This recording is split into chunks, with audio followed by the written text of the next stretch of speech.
Maestras y maestros, continuamos aquí en esta sexta cumbre internacional del conocimiento, cumbre mundial del conocimiento es el nombre correcto.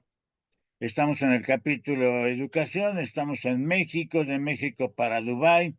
Me complace presentar ahora al doctor Sergio Wenceslao Jardón Hernández, a quien recibo con mucho gusto, después de haber escuchado ya el mensaje de el maestro Omar Alcántara Barrera y después de haber visto la mesa de la emancipación, si es la emancipación es el punto necesario para avanzar, como una respuesta dentro de la nueva escuela mexicana. En la experiencia del doctor Sergio Wenceslao Cardón Hernández, conocemos su trabajo sobre gestión escolar, inclusive aquellos trabajos de planeación o evaluación para programas formativos en alguna de las instituciones importantes del país aquí en México. Hoy va a abordar un tema que es importante, este contexto que lo hace partir desde la gestión escolar y va a ver la articulación con algunos elementos de la nueva escuela mexicana. Un tema muy importante porque en alguna ocasión también le escuché al doctor Jardón una frase que decía que en gestión todos tendríamos que ir en pos de un fin común. E ir en pos de un fin común es algo que está proponiendo también la nueva escuela mexicana. Así es que vamos a escuchar al doctor Jardón y los dejo con ustedes. Bienvenido, doctor, para que el auditorio lo identifique, si se presenta brevemente y lo escuchamos enseguida. Con usted la pantalla y el micrófono. Muchas gracias, maestro Quiles. Bien, miren, me presento ante ustedes, soy el doctor Wenceslao Sergio Jardón Hernández. Mi formación académica es de licenciado en psicología, tengo una maestría en enseñanza superior, ambas por parte de la UNAM. Tengo un diplomado en perspectiva de la educación superior, la ciencia y la tecnología por el antiguo CICE UNAM. Y tengo un doctorado en ciencias sociales con área de concentración en sociedad y educación, otorgado por la UAM Xochimilco. Bien, la temática que voy a desarrollar y que tiene que ver de cierta manera, como lo diría el maestro Quiles, con todo un articulado que a fin de cuentas es las nuevas lógicas en la nueva escuela mexicana, dice de esta manera: la gestión como proceso articulador del paradigma educativo de la nueva escuela mexicana. En primer lugar, cuando hablamos justamente de esta relación, es importante el puntualizar de base qué es un paradigma. Podemos decir que en el desarrollo de la humanidad ha habido diferentes interpretaciones del mundo, de la lógica que nos explica qué es la realidad y que nos dice cómo actuar en ella. Diría Kuhn en las revoluciones científicas: esta realidad adquiere diferentes visualizaciones y cuando una visualización se agota, se ve rebasada y aparece una ruptura epistemológica. En esa ruptura epistemológica aparece un nuevo paradigma. El paradigma no es otra cosa más que un conjunto de teorías, metodologías, técnicas que se dan de tal manera que nos definen, nos dan direccionalidad en cómo entender el mundo que nos rodea y cómo de cierta manera enfrentar este mundo y buscar soluciones a las problemáticas que a fin de cuentas se nos van presentando. ¿Sí? En las definiciones que nosotros encontramos en Kuhn, una de las más revisadas y de las que adquieren una forma más directa es la de ver al paradigma como un modelo. Un modelo, obviamente, conformado por teorías, ¿sí?, que nos retrata la realidad, ¿sí? y que en un momento dado va dictándonos la manera de interpretar el mundo. En este caso, estamos hablando de la gestión, ¿sí? Y la gestión justamente asociada a este concepto paradigmático. La gestión nosotros la vamos a ubicar como aquellas acciones que van permitiendo que un plan logre las finalidades que pretende desde el propio diseño que se llevó a cabo a partir de él, ¿sí? En este sentido, nosotros podemos decir que la gestión puede ser una serie de acciones a nivel de política, es la gestión educativa, política educativa, que le da direccionalidad a lo que viene a ser, en este caso específico de nuestro interés, la educación. Podemos decir también que la gestión puede estar en acciones a nivel de gestión escolar, que es aquello que definitivamente nosotros vamos ubicando como una forma de actuar para poder darle direccionalidad a la escuela, ¿sí? Y en esto voy a detenerme un poco. Nosotros podemos entonces, si hablamos de teorías, hablamos justamente de las teorías dentro de un modelo de explicación de realidad, ubicar a la educación como aquella entidad que obviamente viene a tener diferentes modelos de interpretación. Y esos modelos de interpretación nos van a decir qué es lo que vamos a entender por educación, ¿sí? ¿Qué vamos a entender por hombre? ¿Qué vamos a entender por sociedad? ¿Y qué vamos a entender por aquellos procesos de enseñanza-aprendizaje que consideremos como los más adecuados en determinado momento histórico? Aquí es importante ubicar justamente el hecho de que esto es un todo articulado en los contextos de desarrollo histórico que nos van a dictar hacia dónde caminar. En la mesa anterior se comentaron cosas muy interesantes al respecto de lo que tiene que ver con el derrotero que ha seguido la educación y que en diferentes momentos, sí, ha tenido diferentes formas de accionar, estas diferentes formas de gestionar las finalidades, ¿sí? Y podemos decir que hay desde los momentos en los cuales la gestión se ubicaba en el campo meramente del management, esto es, meramente en el campo de la administración, como una direccionalidad totalmente verticalista, ¿sí? Y en donde las órdenes y los lineamientos venían de arriba hacia abajo, ¿sí? Ese cambio, ¿sí? Se fue dando de manera diferencial y fundamentalmente con un hecho histórico interesante, ¿sí? Cuando nosotros ubicamos la década de los 80, ubicamos una gran transformación internacional. En esa transformación internacional, nosotros vimos cómo la realidad del mundo cambió, ¿sí? Cae el bloque soviético, se da la caída del muro de Berlín, ¿sí? Y se ve que los lineamientos de manera vertical no son los más adecuados. Se ve que se requiere de manejos diferentes para generar otro tipo de ciudadanos, ¿sí? Otro tipo de requerimientos que además no es tanto que alguien los dicte, sino que la propia sociedad en su dinámica genera necesidades que en un momento dado hacen que cambien las lógicas que nos alimentan en nuestros haceres, ¿sí?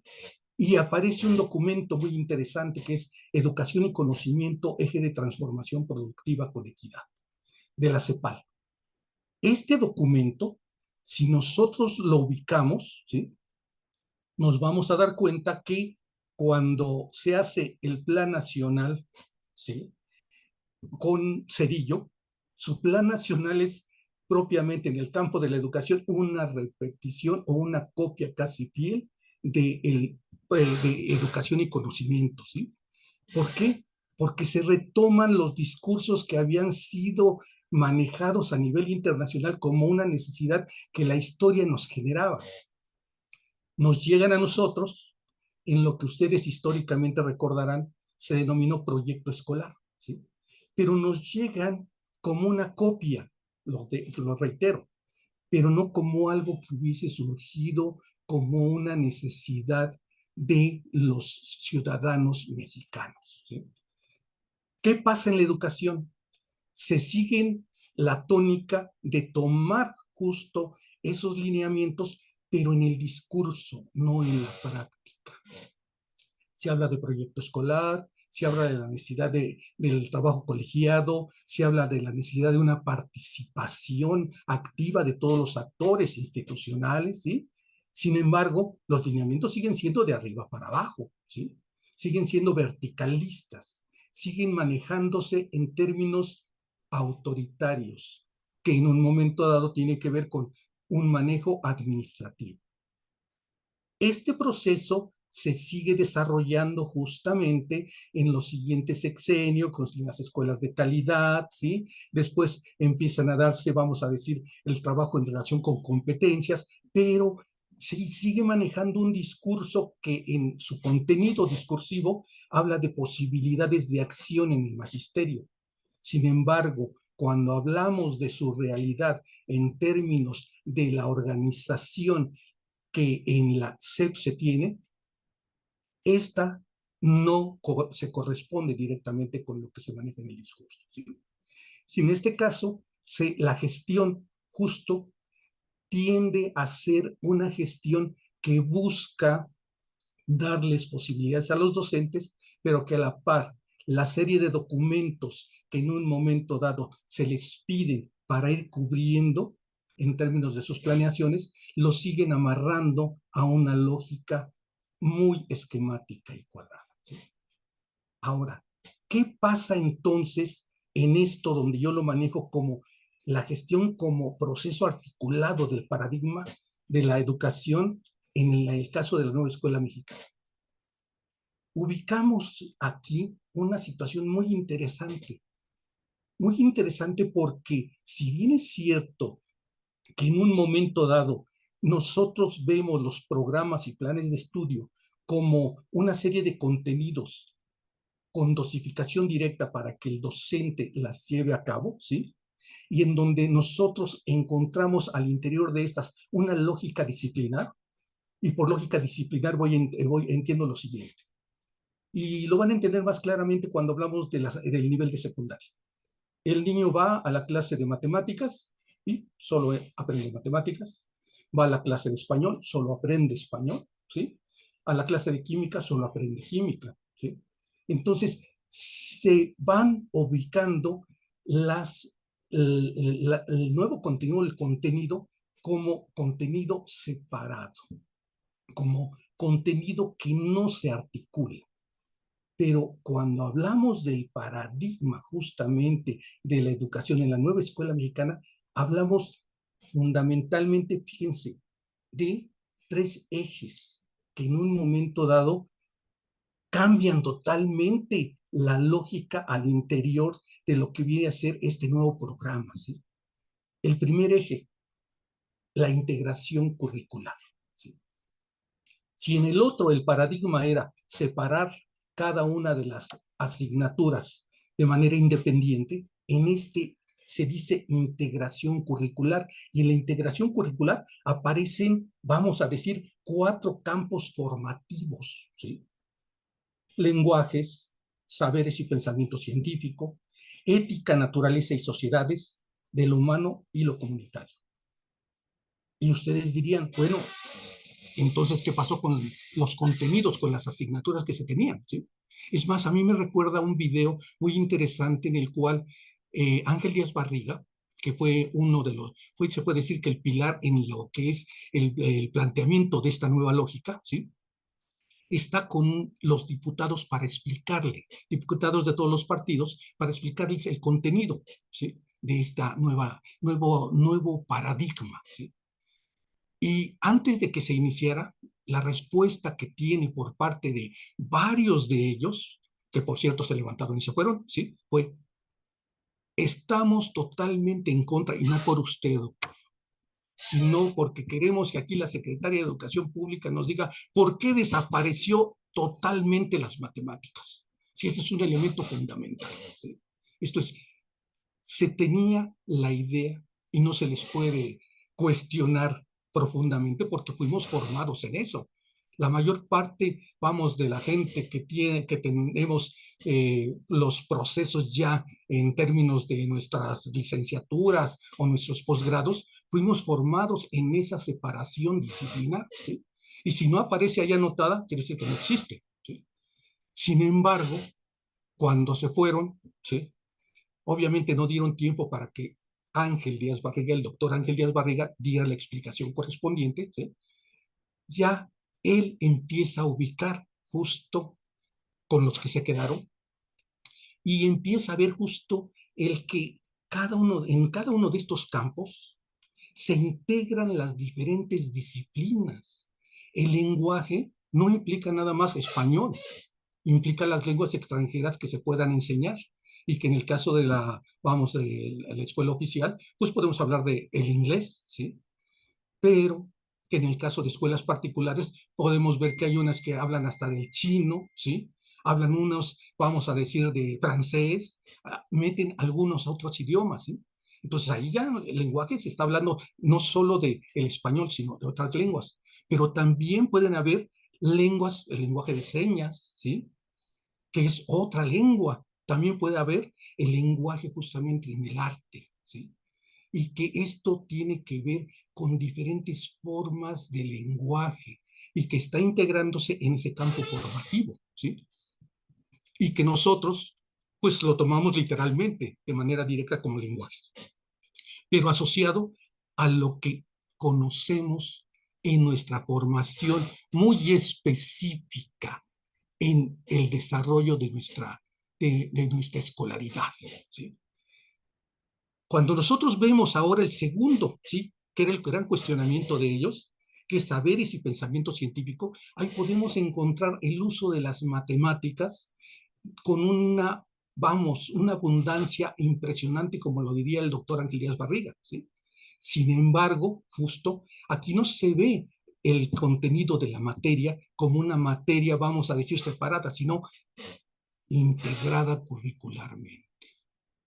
Esto es, forma parte de las problemáticas que en un momento dado nosotros podemos derivar de los contenidos curriculares de la nueva escuela mexicana, de los nuevos planes y programas, en los que nosotros podemos llegar justamente en los programas sintéticos a ver los diferentes contenidos, pero no como aislados, sino como parte de contenidos que se pueden interrelacionar con los contenidos que pueden existir en los otros campos formativos. ¿Por qué?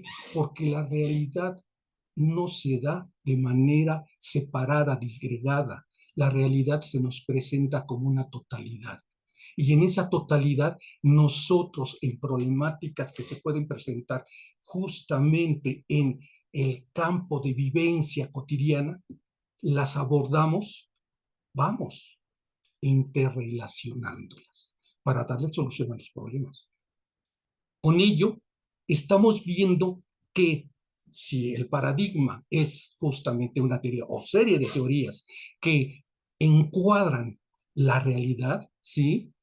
En ese sentido, ya no estamos en un paradigma que disgrega a las disciplinas. Estamos en un programa que integra las disciplinas como saberes articulados, ¿sí?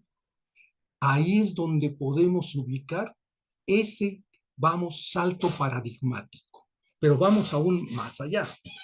Ese es justamente uno de los ejes, pero el segundo eje es la autonomía profesional del docente. En el eje de la autonomía profesional del docente, aquí es un espacio impresionante de acción. Los compañeros de la mesa anterior lo mencionaban con mucha claridad. Eso es un espacio de apertura en donde los docentes tienen la posibilidad de armar sus programas analíticos. ¿Pero cómo? Pues respondiendo justo al tercer eje, que es vinculación escuela, comunidad, territorio.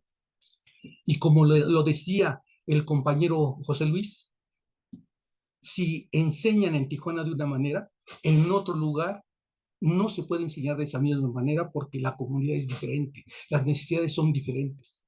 Y aquí voy a irme un poco a retomar parte para poder ser un poco más descriptivo y específico, ¿sí? En lo que Paulo Freire plantea, ¿sí? Paulo Freire, en su modelo de alfabetización de adultos, nos planteaba el hecho de que para poder generar un modelo de alfabetización, se requería, ante todo, el poder partir del bagaje lingüístico de la comunidad. ¿Por qué? Porque si no se parte del bagaje lingüístico de la comunidad, la alfabetización, esa capacidad que nosotros generamos en la comunidad para la lectoescritura, se pierde.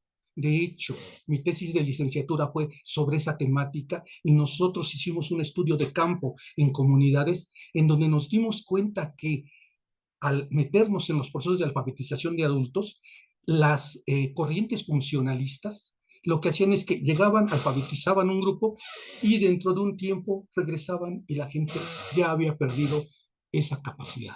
¿Por qué? Porque se les había planteado con ideas que no correspondían a su realidad, porque no se les había tomado en cuenta en función de las condiciones que eran parte de su cotidianidad y por eso se pierde esa capacidad por desuso. No son, vamos, usadas, no son aplicadas en su mundo y sus problemáticas de realidad dadas, ¿sí? En ese sentido, nosotros podemos ver que con ello, con la experiencia de Freire, en este caso, si nos ubicamos en el caso de nuestra República Mexicana, cada comunidad, cada territorio tiene diferenciales impresionantes y esos diferenciales impresionantes hay que tomarlos en cuenta para procesar el hecho educativo. ¿Para qué? Para poder generar ahora sí niños, jóvenes y adultos con pensamiento comprensivo, con pensamiento reflexivo, que esto es lo que va a permitir que la educación cumpla su función transformadora de seres humanos, ¿sí? Pero aquí hay que analizar una cuestión importante. ¿Qué pasa con los adultos? ¿Sí? ¿Qué pasa con los adultos que fueron formados en otra lógica? Y en este caso voy a centrarme específicamente en el docente. El docente se enfrenta a un paradigma diferente, se enfrenta a un paradigma en el cual definitivamente no requiere de una capacitación, requiere de un proceso formativo para poder llevar a cabo este modelo de educación, que es muy interesante y que es un modelo de educación de mucha apertura, que brinda amplias posibilidades tanto formativas para el alumno como espacios de acción para el docente, pero que debemos también de romper el discurso anterior en el que se capacitaba y con la capacitación se decía que ya estaba listo el maestro para poder enfrentar el mundo y la realidad en la cual él ejercía su profesión. No, se requiere un proceso formativo en el cual vea el docente que este paradigma habla de una lógica diferente en la interpretación de la realidad, habla de una lógica diferente en la forma de problematizar para podernos acercar a esa realidad y habla de una lógica diferente para poder hacer nuevos conocimientos. En esto lo que vamos a ubicar es que sí es un gran espacio para el docente y es un gran espacio para que él tenga la posibilidad, sí, de generar sus espacios de acción en el colegiado. El intercambio de experiencias entre sus compañeros van a generar sus espacios de autoformación colegiada. El Consejo Técnico Escolar es la herramienta y en este último planteamiento que se nos hace justamente en el 5 de abril de este año, se ve la apertura en términos discursivos y también yo creo que desde ese término discursivo se ve la congruencia con el nuevo paradigma. Aprovechémoslo, pero también veamos las herramientas que nos posibiliten para poder ejercer este modelo con las capacidades que la creatividad del docente, pero además con herramientas formativas, le permitan ir avanzando en esta nueva lógica, que esta nueva lógica paradigmática nos muestra un horizonte abierto para poder abrir espacios que permitan crear niños críticos, reflexivos, transformadores de su realidad, y que sea un espacio justamente con acciones gestivas a nivel de gestión curricular, a nivel de gestión de aprendizajes, con haceres que realmente transformen a nuestro sistema educativo, que es lo que requerimos, ¿sí? Pues espero haber abordado este planteamiento que a fin de cuentas articula tanto gestión como acciones de manera diferente, obviamente con otra lógica, dentro de este hacer del nuevo paradigma, porque así lo es, de la nueva escuela mexicana. Muy Gracias. interesante, doctor, muy interesante. Vamos a continuar con esta construcción. Agradecemos al doctor Sergio Wenceslao Jardón Hernández su participación desde el Estado de México para el mundo. Estamos en la sexta cumbre mundial desde Dubái, el capítulo Educación desde México 2024. Muchas gracias, doctor Jardón, muy amable. Muy amable, muchas gracias. Y vamos a Gracias. continuar, sí, gracias a usted, doctor, muy amable.